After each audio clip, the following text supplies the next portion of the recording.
pamahayag kabahin sa sakramento, bahin sa sakramento. Pero ano isunod? Ang pamahayag kabahin sa sakramento sa bunya.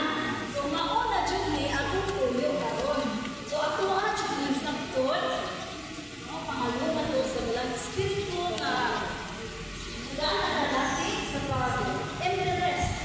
Niya, kaya aron ato may matuhog sa atong kanila kasing-kasing. So,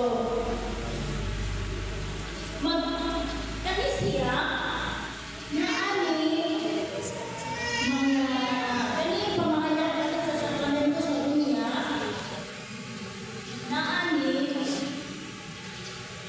unong sa batin, unong sa mga isbunanan, unong sa pagkala.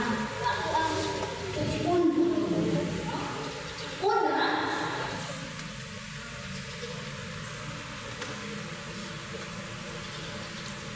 unsa man ang sakramento sa bunya. Unsa man ang sakramento sa bunya.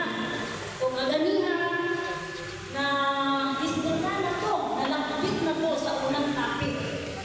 So, unsa man kayo na hinunduman na bahin sa unang topic ni Brother Dominic? Unsa man ang sakramento sa bunya. Unsa man? Wala na hinunduman? Unsa man ang sakramento sa bunya? Unsa man ang award? Isbutan ni Brother Dominic kanina.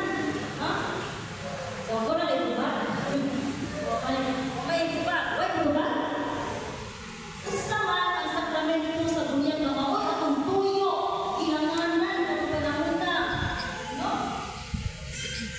Igalingan pa yung diganda sa Diyos.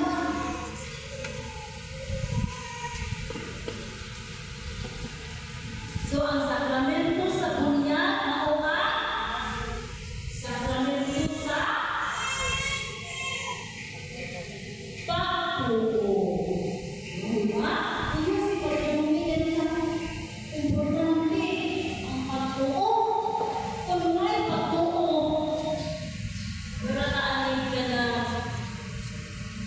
wala na ang pagkakitin. Okay na na. So, importante din ang pagtuo.